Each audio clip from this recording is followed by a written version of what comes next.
Queridos, abram sua Bíblia, no primeiro livro, o livro do Gênesis, no capítulo de número 37, e depois você fica com a Bíblia aberta, que nós vamos citar alguns outros versículos em outros capítulos, e vamos passear um pouquinho. Os irmãos aí da mídia, fiquem atentos, que hoje eu vou dar um pouquinho de trabalho a mais. Gênesis capítulo 37. Essa história é a história de um servo de Deus chamado José, que é uma figura importantíssima no Antigo Testamento. É uma figura que é um tipo de Cristo, apresenta uma semelhança com Cristo, nós iremos ver depois algumas delas, e é uma história rica, e eu quero apresentar para os irmãos aquilo que Deus colocou no meu coração sobre a vida de José. O título dessa mensagem de hoje é Nas Mãos de Deus. E a minha primeira pergunta é: sua vida está nas mãos de Deus? Se você disser sim, eu vou te perguntar de novo a segunda pergunta: em que sentido? Num, noutro ou nos dois? Num, para ser protegido por Ele, para ser usado por Ele, ou para ser protegido por Ele e para ser usado por Ele? Gênesis 37, a versão que eu estou lendo é a King James, mas ela vai estar ali. Se a sua versão é diferente, você pode acompanhar pelo que está na tela. Jacó habitou na terra de Canaã, onde seu pai Isaque tinha vivido como estrangeiro. Esta, portanto, é a história da família de Jacó. Quando José, seu filho, tinha 17 anos, pastoreava os rebanhos de ovelhas e cabras com seus irmãos. Cooperava com os filhos de Bila e os filhos de Zilpa, mulheres de seu pai. Entretanto, José compartilhava com seu pai sobre a má fama de seus irmãos. Israel amava mais a José do que a todos os outros filhos, porque ele era o filho de sua velhice. Israel aqui é Jacó. E mandou fazer-lhe uma túnica adornada.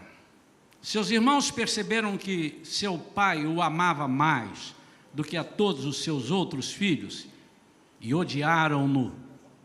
Tornaram-se tão invejosos que não conseguiam mais lhe falar de maneira amigável. Ainda dentro deste versículo, quando diz seu pai amava mais a José, ele não está dizendo que seu pai não gostava dos outros. E assim acontece com Deus e nós. Deus ama e ama mais aqueles que se desviam do mal, aqueles que servem de atalaias para chamar a atenção daqueles que estão errando, daqueles que fazem a vontade do Pai. Então Deus se agrada. Há uma separação que temos que fazer entre a salvação, estamos salvos, e será que além de salvos estamos agradando a Deus, ou só estamos salvos? Estamos no chá, na conta do chá, ou estamos dando um plus, dando algo a mais? Isso é a nossa deliberação.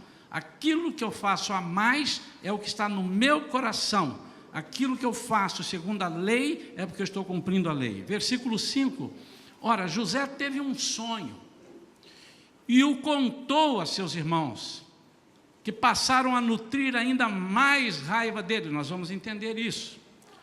José lhes havia dito: ouvi o sonho que tive. Chamou os irmãos e disse: pareceu-me que estávamos atando feixes nos campos, colhendo trigo, atando os feixes, e eis que meu feixe o feixe que ele estava atando e colhendo, se levantou e ficou em pé, e vossos feixes o rodearam e se prostraram diante do meu feixe. Esse era o sonho. Seus irmãos lhe indagaram: queres acaso governar-nos como rei ou dominar-nos como Senhor? Se você puder, sublinhe isso aí na sua Bíblia. E eles o odiaram ainda mais por causa de seus sonhos e de suas intenções. Depois José teve ainda um outro sonho e o contou deste modo a seus irmãos: tive ainda outro sonho, desta vez o sol, a lua e 11 estrelas se curvavam diante de mim. O sol representava o pai dele, a lua a mãe e as 11 estrelas os 11 irmãos. Assim que narrou o sonho a seu pai e seus irmãos, o pai repreendeu-o com estas palavras: que sonho foi esse que tiveste? Iríamos todos então, eu, a mãe de teus irmãos e cada um deles, prostrar-nos rosto em terra diante da tua presença? No mesmo instante, seus irmãos arderam em ciúmes dele. Seu pai, contudo, passou a refletir sobre o que ouvira. Pai querido, fala conosco. Queremos ouvir a tua voz. Não nos permita, Senhor, colocar nada próprio, nada nosso, nada humano. Mas estamos livres para o teu Espírito falar aqui e aí na cadeira, nas cadeiras. Pai, que não saiamos daqui sem a revelação da tua palavra. Eu te peço isso em nome de Jesus. Amém. Amém. Nas mãos de Deus. Que coisa tremenda. Eu estava meditando esses dias e conversei até com um ou outro irmão. Eles vão de se lembrar recentemente. Como é interessante quando a nossa vida está nas mãos de Deus. Como a gente planeja uma coisa, o inimigo tenta entortar e Deus vem e da maldição ele transforma em bênção. Como é gostoso você perceber que você não fez absolutamente nada, porque você não tinha como fazer para reverter uma situação, mas o Senhor fez e reverteu. Como é espetacular isso. Agora, mais espetacular é você ter fé, sabendo que alguma coisa está acontecendo, eu não sei o que é, mas eu vou confiar, porque logo vou saber. E se eu não souber também, alguma coisa está acontecendo na minha vida, porque Deus é o meu guia. A minha vida está nas mãos de Deus. Quantos creem assim? Quantos entendem isso? José é um tipo de Cristo. Nós vamos ver durante a mensagem algumas semelhanças a outros tipos de Cristo. Por quê, irmãos? Isso é fácil de entender. Se desde o início Deus programou e projetou e preparou a vida e a vinda de Jesus para ser o nosso Salvador, Ele precisava de ir mostrando ao povo, sem falar Jesus, mas mostrando uma figura de Jesus, para que o povo entendesse qual era o propósito que Deus tinha, que Ele tinha conosco. Arão é uma figura de Cristo. Arão foi o primeiro sumo sacerdote. Jesus, sumo sacerdote. Moisés, um tipo de Cristo. Boaz, um tipo de Cristo. Bom, caminhando pelo Antigo Testamento, nós vamos ver várias vezes citações e a presença de Jesus, sem nominar Jesus, porque o nome dele só foi conhecido exatamente quando foi anunciado, ele vai nascer agora.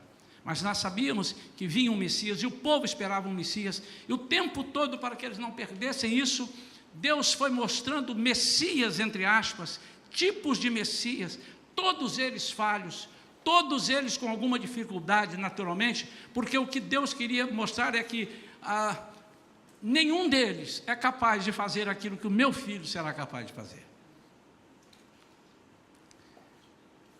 E nós aprendemos nessa história de José algumas coisas.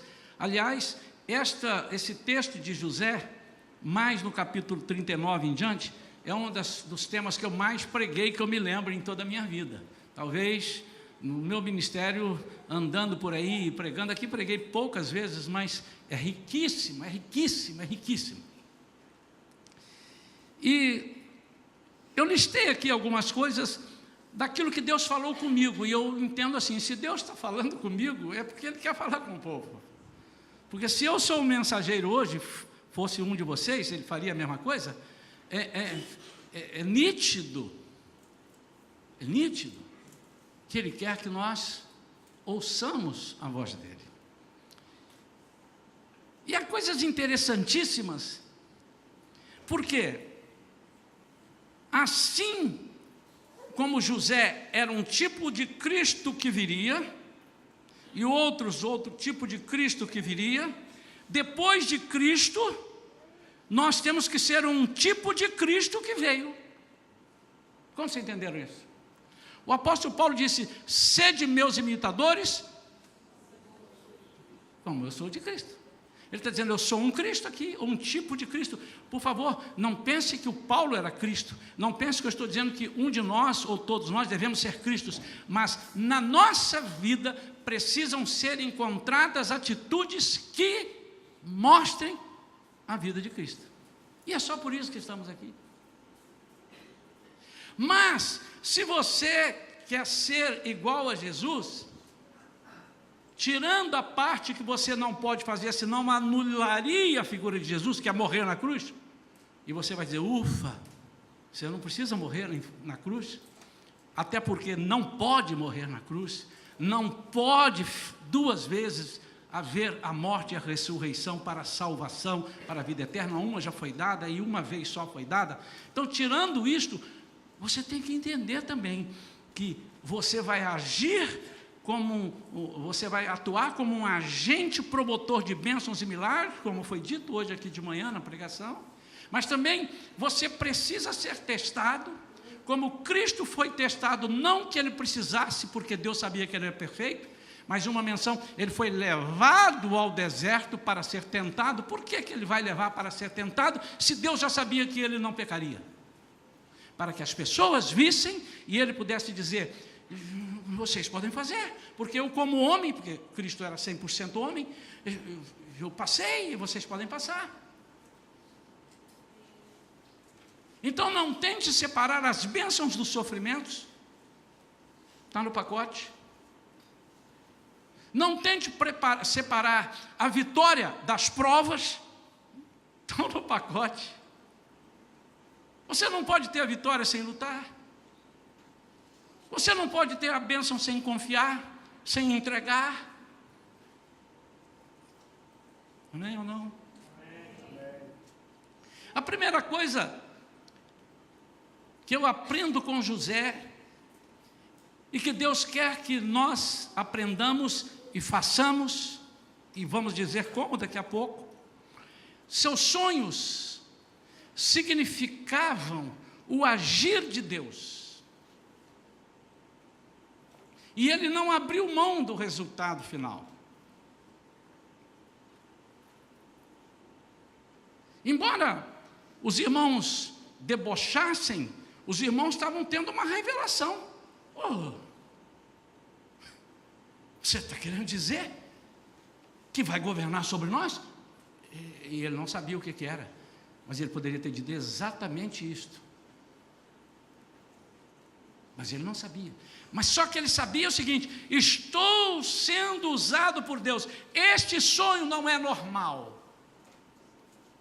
A primeira coisa, então, os seus sonhos significavam o agir de Deus. Eu quero te perguntar, os seus sonhos têm significado o agir de Deus na sua vida? Ou seus sonhos são para deleite próprio? Porque se os seus sonhos, neles não há a pessoa de Jesus, a participação de Jesus, de Deus, do Espírito Santo, deixa eu dizer, você está sonhando à toa.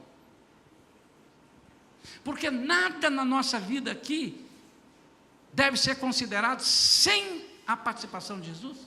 Você não está aqui e você não vai construir, você não vai conseguir, apesar da sua inteligência, que foi Ele que deu. Apesar das suas capacidades, esqueça isso, meu amado, é inútil acordar de madrugada, ganhar o pão com suor dos outros, inútil se o Senhor não estiver no controle. Isso é uma questão de treinamento, exercício, você não pode desprezar isso, amarra isso, escreva isso, pendure no seu pescoço e ande com isso, lendo o tempo todo. É uma sandice nossa, querer pensar que nós estudamos, que nós temos capacidade, que nós temos poder, que nós temos alguma coisa, sem colocar Deus como principal mentor de tudo que acontece na nossa vida. Então, José tinha isso. E nós vamos ver, eu vou provar que ele tinha isso. Na sua caminhada, até ele ser posto como governador geral do Egito, ele vai demonstrar isto. E ele sabia que os seus sonhos tinham o agir de Deus, e por isso ele disse assim: eu vou até o fim, eu não abro mão do resultado final. Eu não abro mão de servir a Deus, eu não abro mão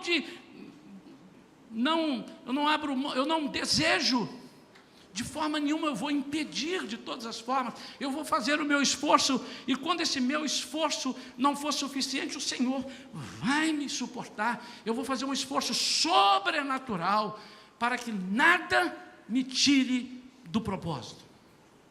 E quantas oportunidades ele teve, irmãos, de sair do propósito. Inúmeras. Quantos conhecem a história de José?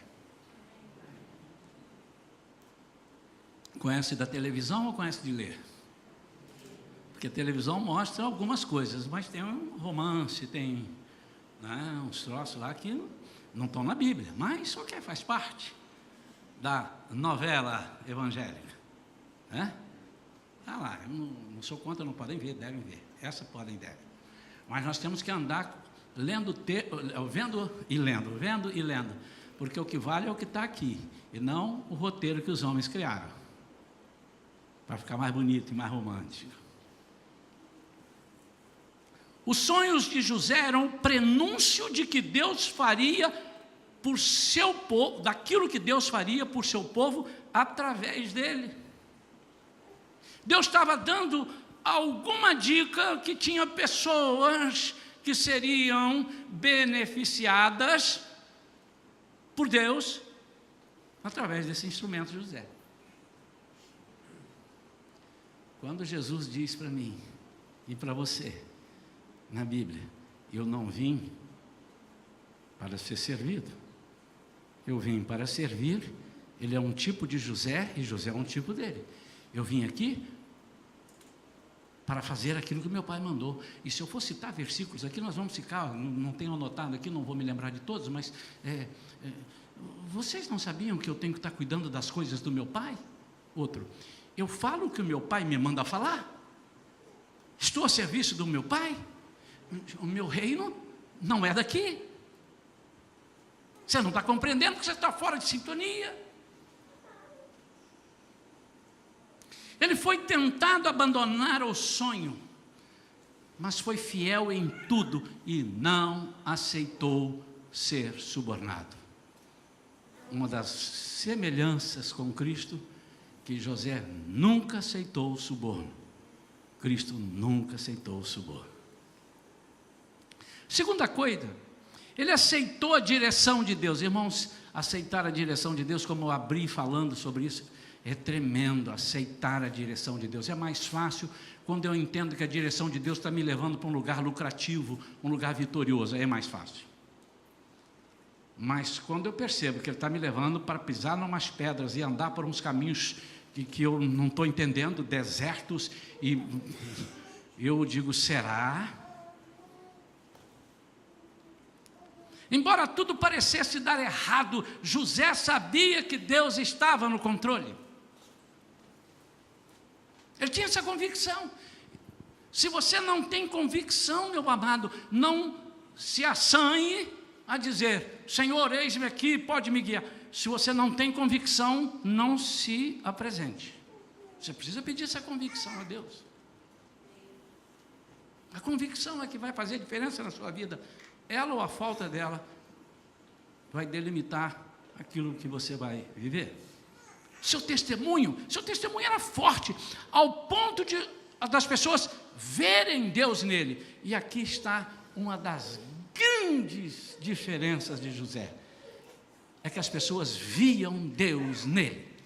Tinha uma coisa acontecendo com ele, de errado, aí vinha logo e disse, mas Deus estava com ele. Ah, irmãos, às vezes a gente pensa que Deus não está conosco porque o nosso carro quebrou, e quebrou 2 vezes no mês, e que nós perdemos o emprego no mês seguinte, Deus não está conosco.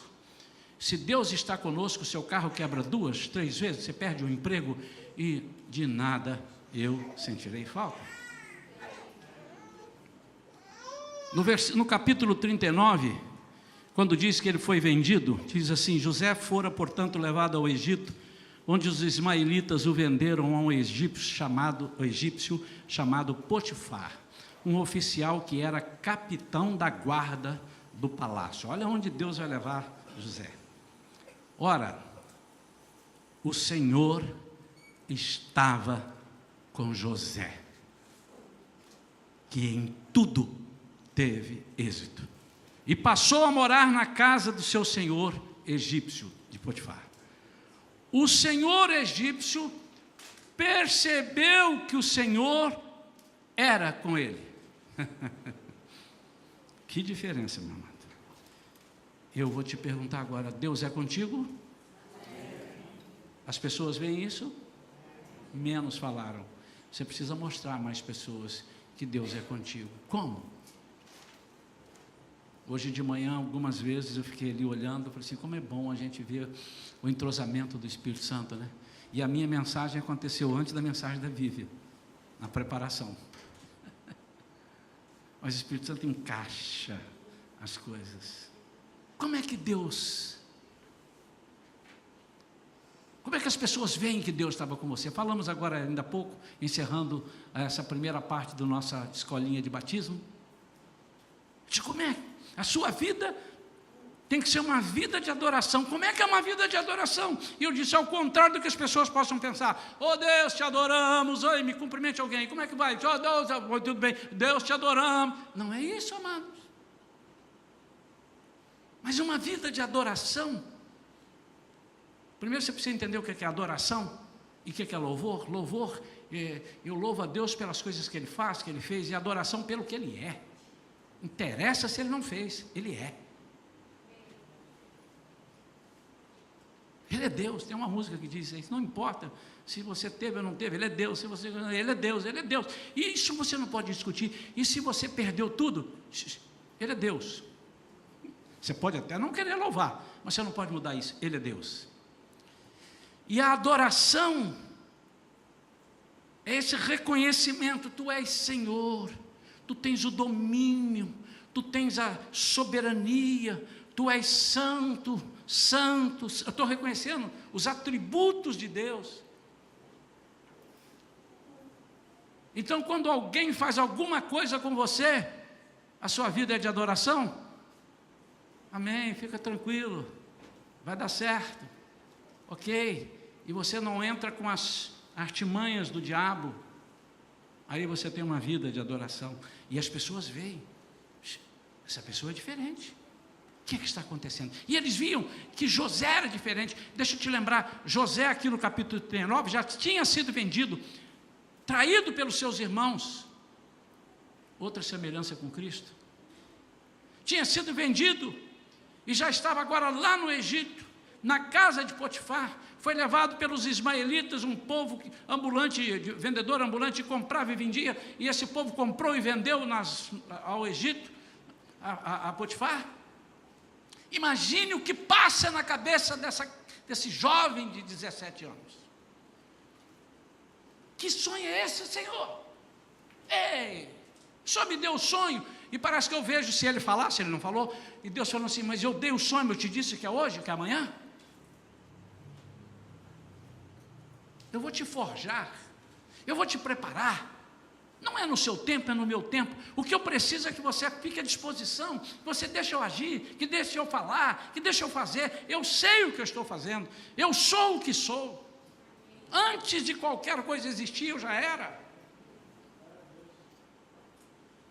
Então ele aceitou a direção de Deus. Sabe por que muitas vezes as coisas não dão certo conosco, irmãos? Porque nós não aceitamos a direção de Deus. Ou simplesmente não aceitamos, ou trocamos por uma direção humana.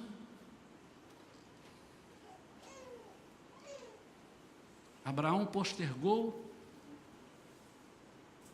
o sonho, o milagre, aquilo que Deus planejou para a vida dele, do filho da promessa, por muitos anos. Porque no momento que ele recebe de Deus que você será pai de numerosa nação, e ele disse: eu não tenho um filho, ele disse: mas eu vou cuidar disso. Ele ouviu a voz humana, a voz de Sara, que foi lá e sugeriu que Agar, a egípcia serva que eles tinham trazido do Egito, fosse naquele momento a mulher de Abraão, e ali nasce Ismael.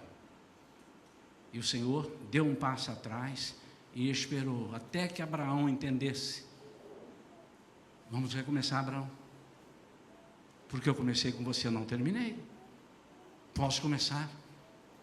E Abraão deve ter dito: pode sim. Então tá, então agora vai nascer Isaac. É desse que eu estou falando.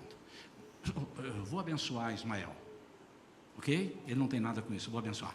Mas o meu projeto é com Isaac.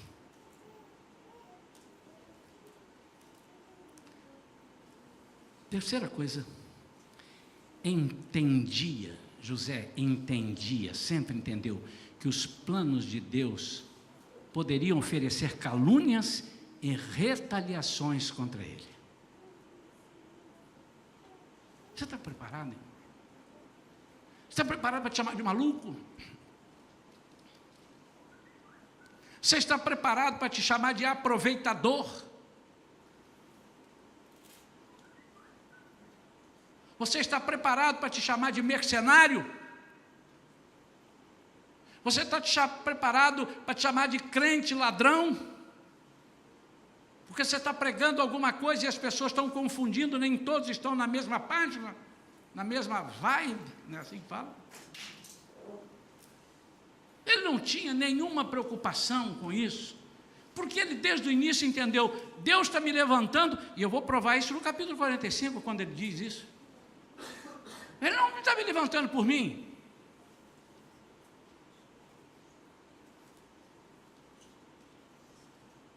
Interessante, irmãos, uma coisa que está me ocorrendo aqui agora, é que para Deus começar a usar você no mundo, é preciso que Ele veja a sua fidelidade em casa. E eu começo lendo que Jacó amava José. Por quê? Porque José era ímpar, desviava-se do mal, contava as coisas erradas, ele não era dedo duro, ele falava assim: ó, está errado. Ele falava para os irmãos e falava para o pai: pai, eles não estão me obedecendo, eu sou mais novo aqui e eles estão... Então, quando você é obediente em casa, você honra aqueles que você está perto e está vendo, Deus vai te levantar. Ele entendia isso, que fazia parte do processo ele receber retaliações, ameaças. Ele sabia disso, assim como Jesus sabia desde o início. Por isso, José é um tipo de Jesus, ensinando: ó, eles vão humilhar Jesus, eles vão dizer que ele é o Belzebu. Ah, meu irmãozinho do céu, Deus sabe tudo que faz, por isso que ele não me chamou para ser Jesus. Porque se ele me chama e um camarada me diz que eu sou o Belzebu, eu só, com o poder que eu tinha, Jesus, foi embora, virou pó. Não é? Por isso que eu não fui, foi Jesus, que se humilhou até a morte, e morte de cruz. Então José sabia que ele ia passar por isso. E muitas vezes, amados, para nós entrarmos e galgarmos o terceiro degrau, nós temos que descer ao subsolo, muitas vezes. Só que nós não entendemos isso. Como? Eu estou aqui no limite. Deus falou que vai levar para cima, agora está levando para baixo. Mas o de baixo é para dar impulso para cima às vezes. Ele não buscava se justificar e nem se vingar dessas situações. Veja o caso da mulher de Potifar. Não vamos ler todo o texto para ganharmos tempo, mas vocês já viram e conhecem a história de José. A mulher cismou com José, e disse, porque a Bíblia diz que ele era bonito, formoso.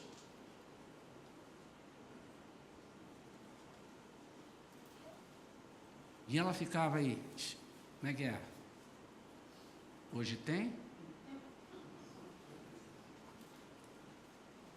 Vamos dar um pulinho ali no meu quarto, para você sentir a lavanda que eu comprei, perfume, e ele só rechaçando. Até que um dia ela não aguentou. Que é esse? Eu sou a mulher do Potifar, você é meu empregado aqui, você vai me rejeitar, ô seu pirralho. E agarrou ele, você vai comigo agora e nós vamos deitar nessa cama. E ele arrancou com tudo e a túnica, um pedaço ficou na mão dela. Ela disse, e agora fiquei mal os lençóis. Eu vou derrubá-lo.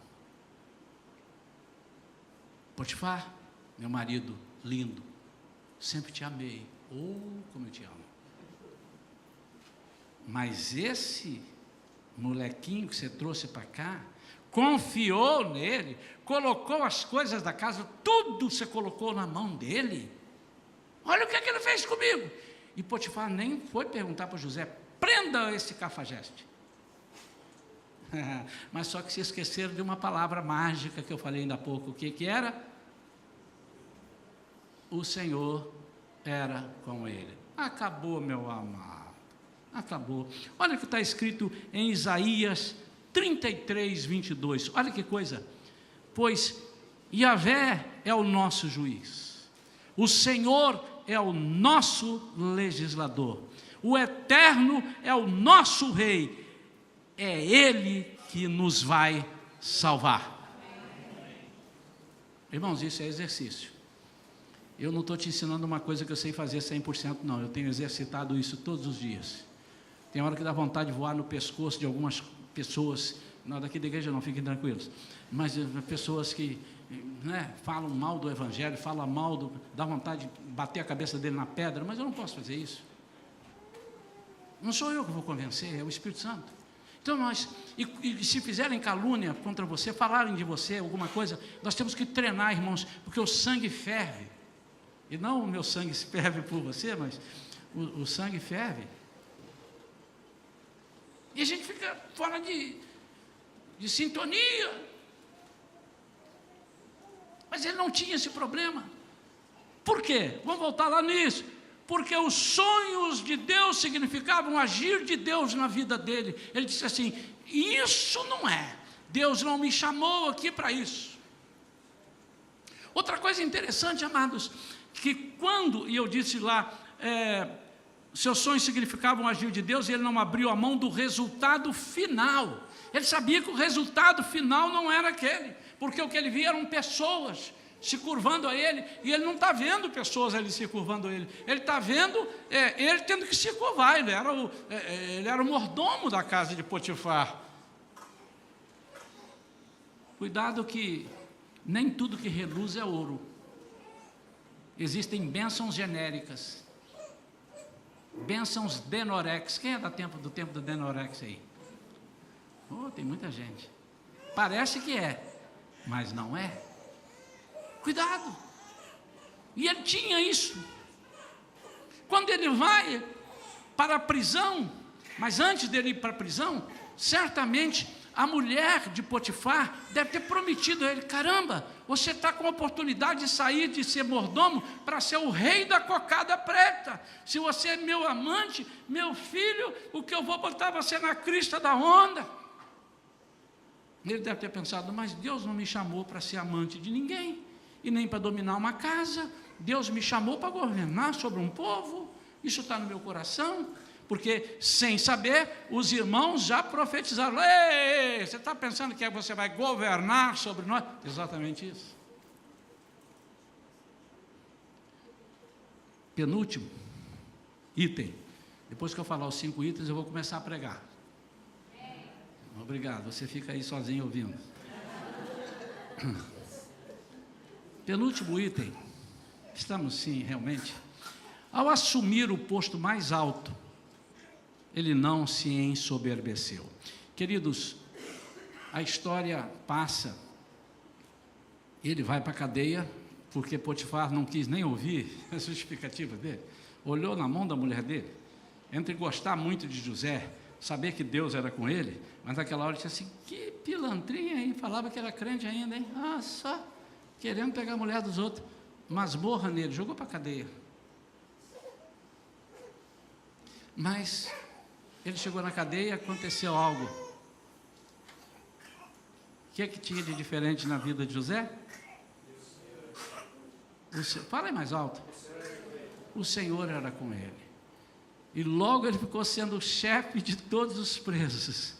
O carcereiro entregou a chave na mão dele, a chave de entrada, a chave de saída. Era a oportunidade dele zarpar fora, ele tinha a chave. Mas Deus tinha uma outra chave para ele. Ele sabia que não era aquela. E ele fica. E ali um dia, entram 2 presos, mais uma figura de Jesus. E ele fica entre ou junto de 2 prisioneiros. Assim como Jesus na cruz ficou entre 2 prisioneiros. E ali ele interpreta o sonho de 2, um copeiro do rei e o padeiro do rei. E no sonho ele diz para o padeiro que o padeiro ia morrer, mas que o copeiro seria salvo, perdoado e recolocado no seu lugar. E não deu outra.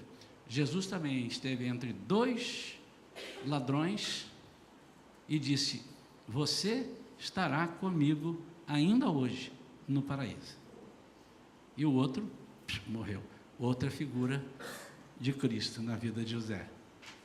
Então José interpreta o sonho e deu certinho. O padeiro, logo depois, 3 dias depois, ele é chamado e decapitado. E o copeiro é chamado e recolocado na função de copeiro do rei.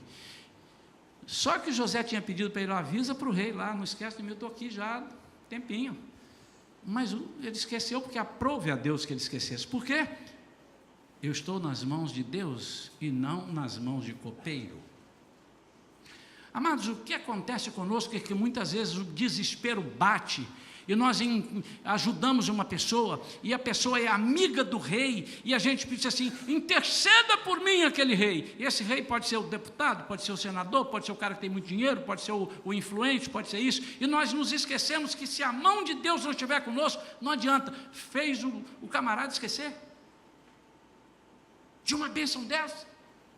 E ali ele passou 2 anos. 2 anos.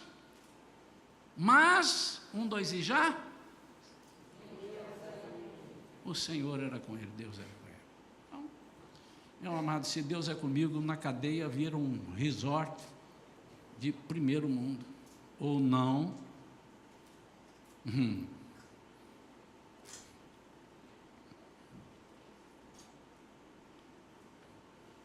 Mas um dia o faraó teve um sonho. E quando ele teve um sonho, ele ficou desnorteado. E chamou as pessoas para interpretar, ninguém interpretava. Ele sonhou um sonho esquisito. 7 vacas gordas, 7 vacas magras. E as vacas magras vinham, comiam as gordas. E depois espigas mirradas, e as mirradas comiam as gordas. Ninguém não entendeu nada e ninguém sabia. O copeiro, peraí. Lembrei, é porque chegou a hora de lembrar. Sabe, amados, às vezes a gente quer comer apressado, come cru.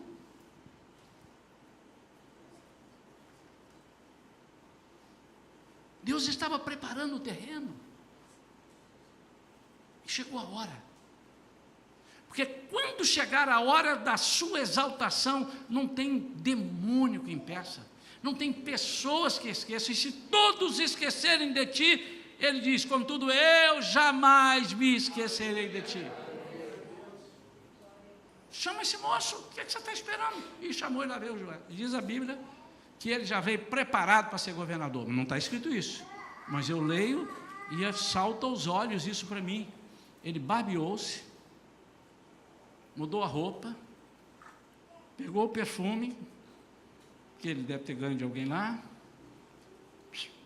penteou o cabelo, aparou os bigodes, arrumou a roupa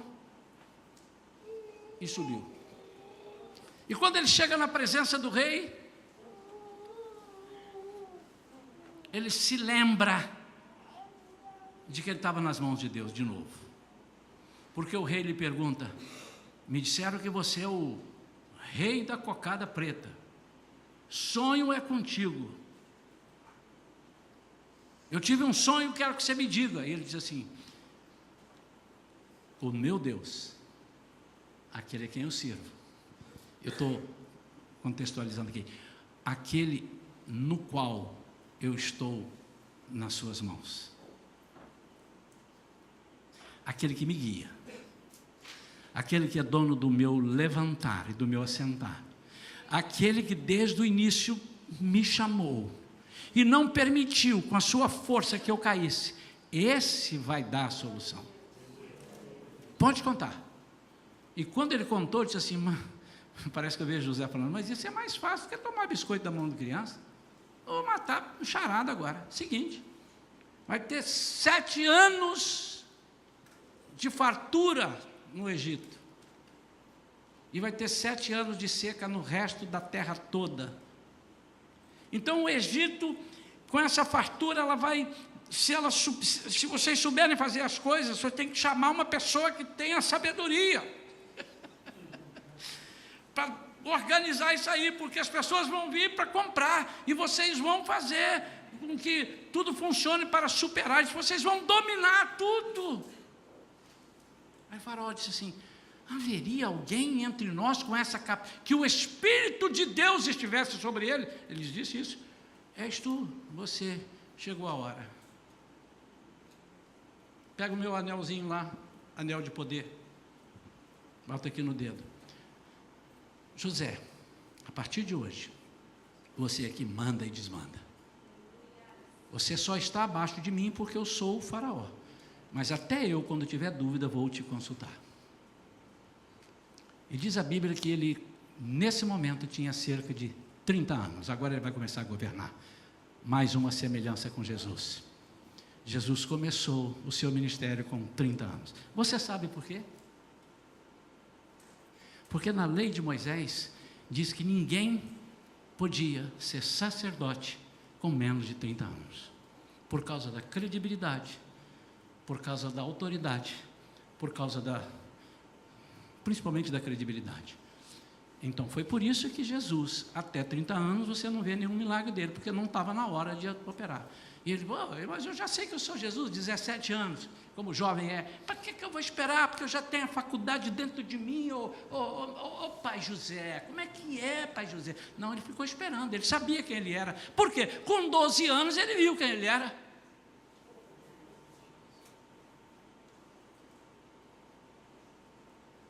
Aonde? Eles esquecem ele dentro da igreja, quando volta, acham ele dentro da igreja. E ele ensinando aos mestres, com 12 anos, ele já sabia quem ele era. E Deus estava falando com ele. Vocês acham que Deus só falou com ele? Agora eu vou começar a falar com você, Jesus. 30 anos, está na hora de eu conversar com você. Ué, mas eu não sou carpinteiro? Eu pensei que eu era carpinteiro, ou auxiliar do carpinteiro. Eu vou ser Jesus? Mas ele desde o início sabia. E ele guardou.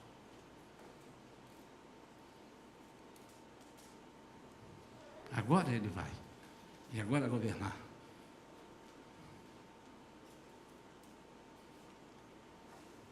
Sabe o que me chama a atenção? É que o orgulho, o ódio e a vingança não faziam parte da sua vida. Porque se fizesse, ele disse assim: rei, primeiro decreto meu, primeiro ato meu, chama aquela endemoniada da mulher do Potifar. Para início de conversa, Potifar não é mais nada aqui. E segundo, chama ela lá.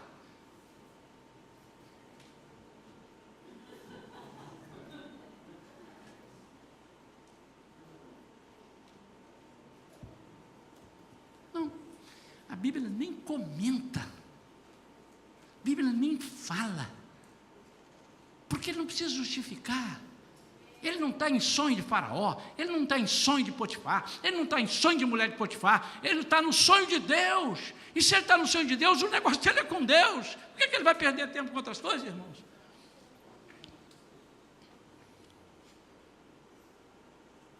Aí vem a fartura. E ele arrebenta a boca do balão como gestor do Egito. Que é isso? E chama um negócio de atenção, mas isso é outra pregação. E ele disse que todo mundo ia dar o dízimo da colheita.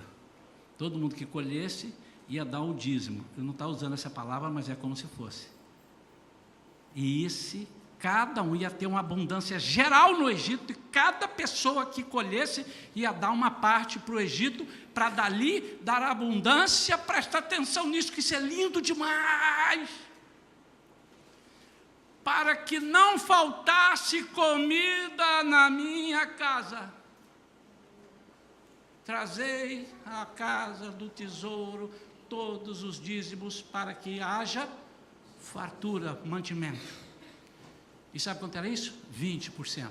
Irmãos, tem hora que eu fico pensando, pessoa que tem vergonha de dar 10%. E a turma de Faraó tinha que dar 20%. E deram com uma alegria. Não foi na marra, não. Falou, tem que ser assim. Pessoal, ok, todo mundo. Bom, mas isso é outra conversa. Aí, encheram os celeiros. Aí passaram 7 anos, e começou a seca, começou a miséria. Aí vem uma turma lá de fora, de Canaã. Quem eram? Os irmãos de José. Eu vou dar um pulo longo.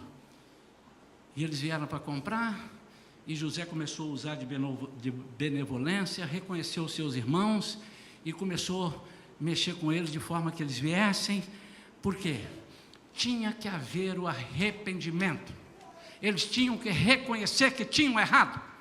Mais uma figura de que José é Jesus. Jesus está pronto a te perdoar. Ele tem um coração maior do que você imagina, mas você precisa pedir perdão. Se confessares com a tua boca, você tem que confessar, você tem que abrir mão do seu orgulho e dizer: errei. O filho pródigo dá esse exemplo: pai, pequei contra ti. Não precisa falar mais, você já está começando a falar, já tudo certo. Traga o anel, traga a roupa, traga a sandália. Esse filho estava perdido e foi encontrado. Zaqueu, ele disse: Senhor, o Senhor entrou na minha casa. Ele disse: hoje tem salvação aqui. Por que ele disse? Ele disse: se eu defraudei alguém, eu devolvo 4 vezes mais. Ele disse: hoje entrou salvação aqui. Porque você precisa confessar. O problema é que a gente quer ser cristão sem confessar. E às vezes a gente vem com o ovo de Satanás e traz para dentro, cheio de coisa, e diz: não, agora eu sou crente, e Jesus já passou assim, me deu uma lavada. E eu confessar, irmãos, há pecados ocultos na sua vida. Não, mas Jesus ele levou o seu pecado original. Você não tem mais morte eterna, mas você vai pagar as consequências se você não limpar a sua vida aqui. É isso. Você precisa confessar. E o irmão de José começou a chamar: mas vocês... E botou o dinheiro dentro do saco de comida. Eles viram lá, aí já ficaram preocupados, porque quem erra fica preocupado. Eles vão achar que nós roubamos. E agora? Chama de volta: vocês roubaram. E o cara fala: para aqui achei o dinheiro. Não. Aí veio o delator, delação premiada e tal, e trouxeram. E isso foi trazendo, até que José chamou e disse assim: cadê os outros? Eu disse: não, tem um pequeno, não, quero que vai buscar o pequeno. Vamos resumir. Chega um dado momento que José fala assim: saiam todos daqui, porque eu tenho contas a acertar com eles. E todos saíram, menos José e os seus irmãos. Onde eles estavam? Aonde? Em que país? Em que terra? Egito. Quem era José? Hebreu. Quem eram os irmãos? Hebreus. E os outros? Não hebreus. Saiam. Mais uma figura de Jesus. Quem tem dúvida? Que lindo. a igreja vai passar na tribulação. A conta não é conosco, irmãos. A conta de Jesus é com os judeus. Os 7 anos de tribulação serão para acertar contas com os judeus. Quem subirá? A igreja de Cristo e aquela que não quis ser igreja, embora estivesse na igreja. Também vai ficar farinha do mesmo saco. Aí tudo bem. E aí você aguenta os repuxos do anticristo.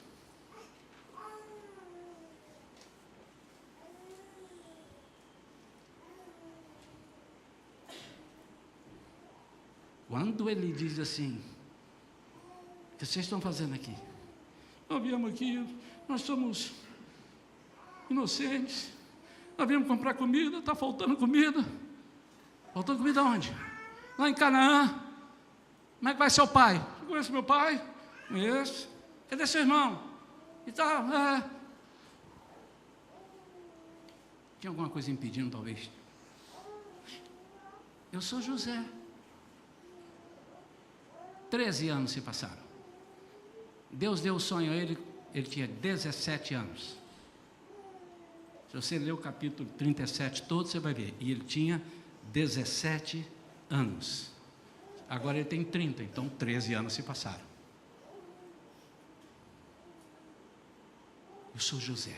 Irmãos, diz a palavra, no capítulo 45, Gênesis, nós vamos concluir, que eles choraram, mas choraram tão alto que se ouviu lá na casa de Faraó. Lá do lado de lá, e todo mundo vendo. José se revela a seus irmãos. Diante do apelo do irmão, José não pôde se conter e na presença de todos os homens de seu séquito, bradou: fazei sair todos da minha presença. E ninguém ficou junto dele quando José se deu a conhecer os seus irmãos. Era um acerto de contas da família de Deus. Entretanto, ele chorou tão alto que todos os egípcios o ouviram, e a notícia chegou rapidamente até o palácio do faraó. Os irmãos ficaram em polvorosa. José declarou aos seus irmãos: eu sou José, vive ainda meu pai, e etc e tal. Então disse José a seus irmãos: aproximai-vos de mim. E eles se aproximaram, e eles cresceram: eu sou José, vosso irmão, que vendeste para o Egito. Mas agora não vos entristeçais, nem vos amedronteis por me terdes vendido para cá, porque foi para preservar vossas vidas que Deus me enviou adiante de vós. Última coisa, então: ser usado nas mãos de Deus. José colocou-se à disposição de Deus para ser usado como salvador de um povo que Deus escolhera. Você quer ser rei? Você quer ser governador? Você tem que ter no seu coração: vou ser governador para salvar pessoas. O problema é que nós não temos tido tempo de salvar pessoas. Nós não temos tido tempo de falar do Evangelho. E por isso nós estamos ainda no calabouço. Somos crentes. Deus era com ele, mas eu estava no calabouço. E há pessoas que estão no calabouço. Há pessoas que estão não no calabouço, mas são mordomos de Potifar e não de Deus.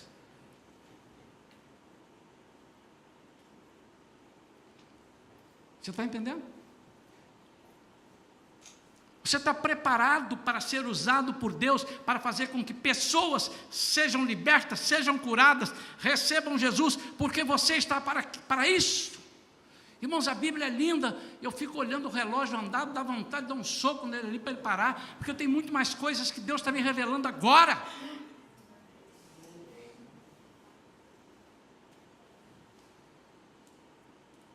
Quando o apóstolo Paulo fala que Deus colocou uns para mestre, outros para pastores, outros para isso, é porque nós temos um leque de coisas para fazermos. Pode ser que você não vá orar por alguém ele ser curado, mas você vai orar por alguém ele vai aceitar Jesus. Você vai orar por alguém, o casamento dele vai ser liberto, vai ser restaurado, e etc, etc, etc. Então nós temos que estar prontos para levar a mensagem salvadora de Jesus em todas as áreas. Às vezes a pessoa está salva e ele tem certeza que vai para o céu, mas ele está vivendo uma vida miserável. E essa palavra de cura nem sempre é uma palavra de, às vezes é uma palavra de confronto. É uma palavra de dizer, meu amado, minha amada, você está com o pé na porta do precipício, mais um sopro você vai cair lá embaixo. Acorda. E nem todos têm a capacidade de entender isso. Nós somos os atalaias de Deus. Deus nos levantou para sermos atalaias.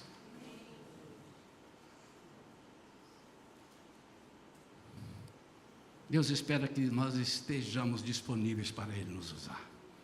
E agora, concluindo, pegando algumas semelhanças que eu já citei aqui, nós vamos repetir uma ou outra, citar outras, que eu anotei aqui para você.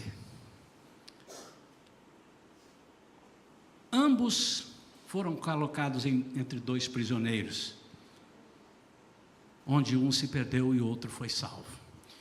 Deixa eu te dizer, na sua vida ministerial, de vez em quando você estará diante de dois perdedores, e a um você falará, ele aceitará, e a outro você falará, ele não aceitará, mas faz parte do seu ministério. Ambos tinham 30 anos no início do seu ministério. Isso eu expliquei aqui, significa tempo de honra. Pode ser que você não tenha esperado Deus agir na sua vida e forjar você para você ser honrado. Talvez Deus precise consertar o seu caráter para que as pessoas acreditem na sua palavra. Ambos foram exaltados após sofrimento que passaram. Em Gênesis 41, 41, Gênesis 41, 41, fala do sofrimento de José, e em Filipenses 2, de 9 a 11, fala do sofrimento de Jesus. E eu quero que vocês leiam, nós estamos concluindo agora. 2 anos se passaram. Certo dia o rei do Egito, 2 anos,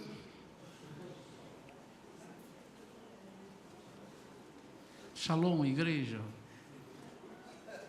Gênesis 41, 41, estava lá. O faraó disse mais a José: vê, eu te estabeleço sobre toda a terra do Egito. E faraó tirou do dedo o seu anel selo, que eu já falei. Agora vai para Filipenses 2, 9. Por isso Deus também o exaltou sobremaneira, à mais elevada posição, e lhe deu o nome que está acima de qualquer outro nome.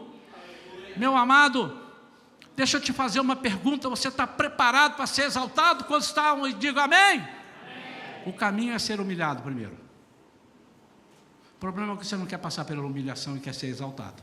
Não dá certo. Você não pode fazer omelete sem ovo. O problema é que nós estamos querendo fazer omelete sem ovo. O problema é que nós estamos querendo sair do Egito e Deus falou, eu vou te levar para uma terra prometida. Cadê o helicóptero? Eu quero sair daqui e ir para lá. Não, você tem que passar no deserto. Porque é ali que Deus vai forjar você. Segundo tipo de Cristo, Davi, com 17 anos aproximadamente, Deus diz, é ele, com cerca de 30 anos, ele vai começar a governar. Você tem um tempo, não estou dizendo que são 13, pode ser 2, pode ser 1 mês, pode ser 6 meses, pode ser 15 anos. Você precisa esperar esse tempo, porque senão você pode não ser o sacerdote crível.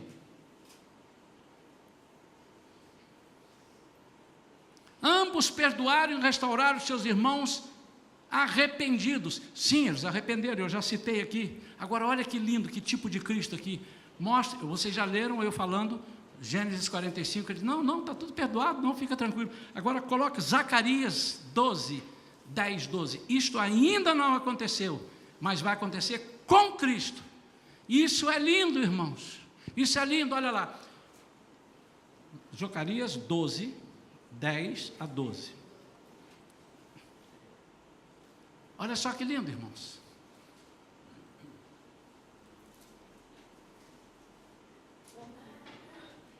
Mas derramarei sobre toda a família de Davi e sobre todos os habitantes de Jerusalém um espírito de ação de graças e de oração. Ele está falando para o povo de Deus, povo judeu. Eis que eles olharão para a minha pessoa, a quem eles mesmos mesmo os traspassaram. Seus irmãos fizeram isso com José. E prantearão e se lamentarão por ele, como quem chora a perda de um filho único, e verterão lágrimas de enorme amargura por ele, como quem chora a morte de um primogênito. Isso vai acontecer, sabe quando? Na metade da tribulação, quando o anticristo mostrar que ele é anticristo, e os judeus falam: você é o demônio, você parecia que era nosso amigo. Quando ele tentar entrar em Jerusalém e sentar-se no trono e dizer que ele é Deus, aí o bicho vai pegar. E o judeu vai falar: e agora? Aí eles vão, ele está falando dessa passagem, e eles vão dizer: Senhor, Senhor. Aí Jesus vai entrar e dizer: vem cá, queridos, eu só estava esperando esse momento, eu estou esperando esse momento há mais de 2000 anos, vinde benditos do meu Pai. Ele vai perdoar, e diz assim: agora, a partir de agora, ele vai fazer o que fez com José.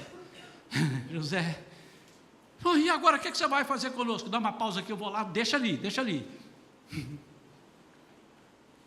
Chama todo mundo, vocês vão morar perto de mim.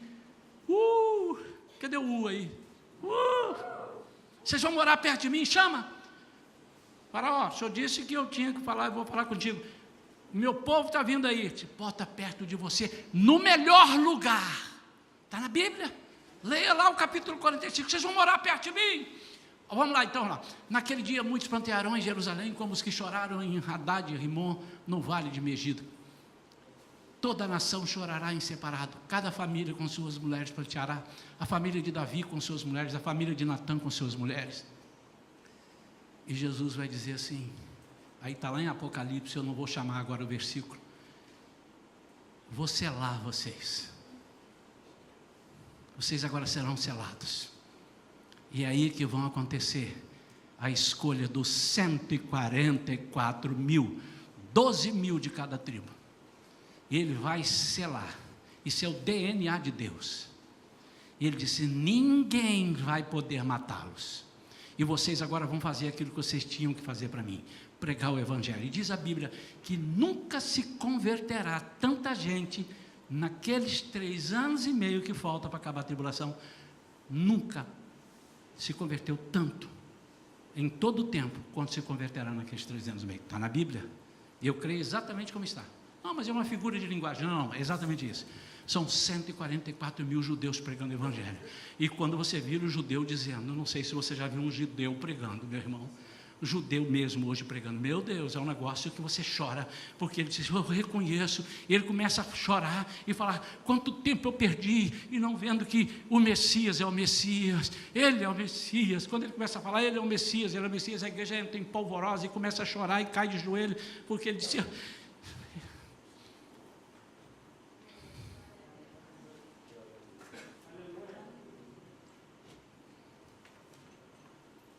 queria ficar aqui mais tempo.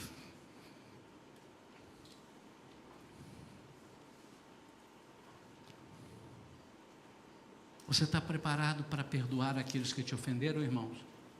Irmão, se você não está preparado, você não está nas mãos de Deus, porque faz parte do projeto dele.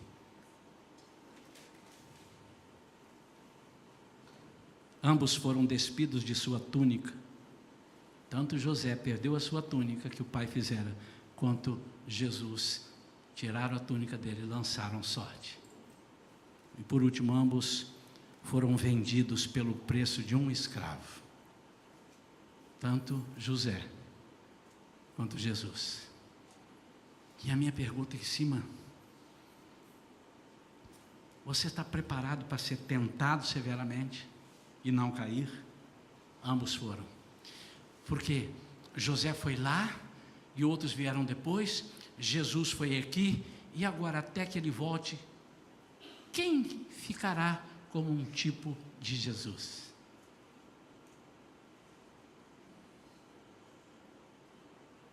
E aí pode parecer uma maluquice. Jesus está te perguntando agora: quem ficará para ser um tipo de Jesus?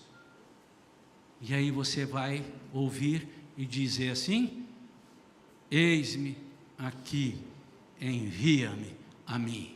E se você está preparado para dizer essa palavra, Deus vai te preparar para governar e abençoar multidões. Vem aqui à frente. Eu quero profetizar sobre a sua vida uma unção de governança com esse propósito. Você vai emprestar e não tomará emprestado.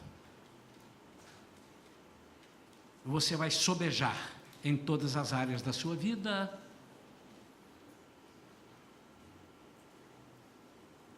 Você vai ser tentado, mas o Deus que você vai estar nas mãos dele não vai permitir que você caia. Que ele vai te fortalecer. Vamos ficar de pé, queridos. Quem é o primeiro?